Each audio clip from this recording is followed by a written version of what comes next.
Mr. President, thank you for the opportunity to brief the Activities are often overlooked.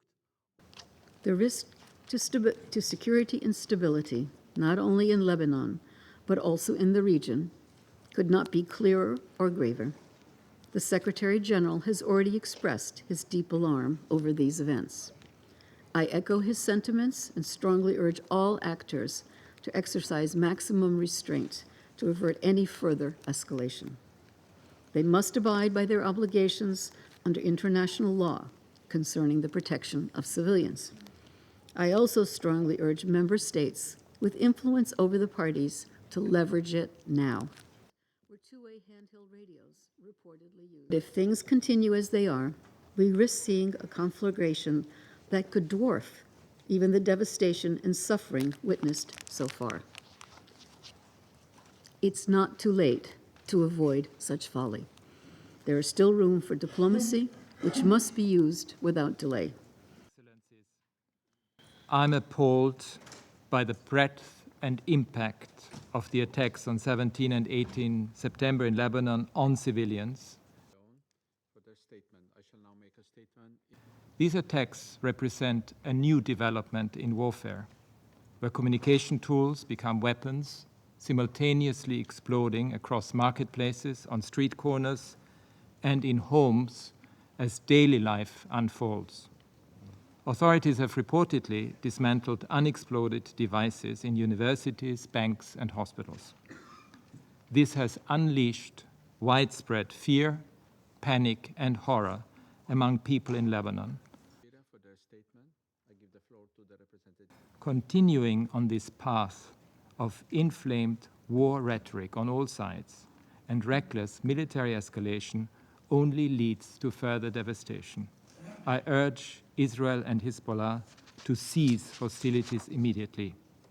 The specter of this region's past, the unending cycles of conflict, the human rights grievances and causes of which have been ignored and trampled on, is palpable and omnipresent.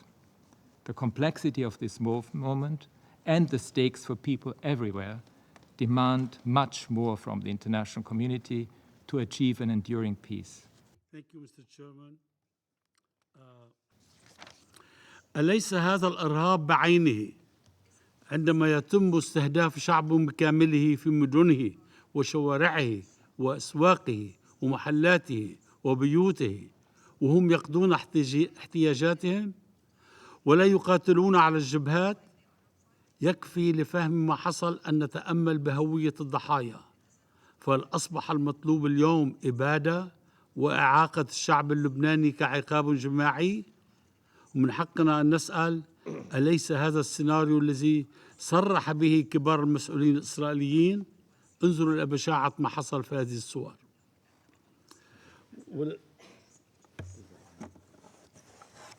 سأعتذر عن هذه الصورة.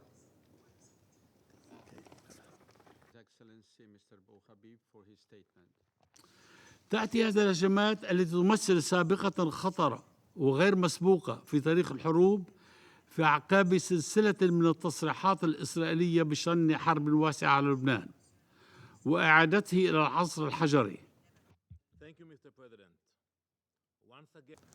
The goal of returning our displaced citizens has been formally included in the objectives of this war. We will do whatever it takes to achieve this, and we will not allow Hezbollah's terror to dictate the future of our nation. If Hezbollah does not retreat from our border and back to the north of the Litani River through diplomatic efforts, Israel will be left with no choice but to use any means within our rights to defend our citizens. Who sits here today could not find the courage.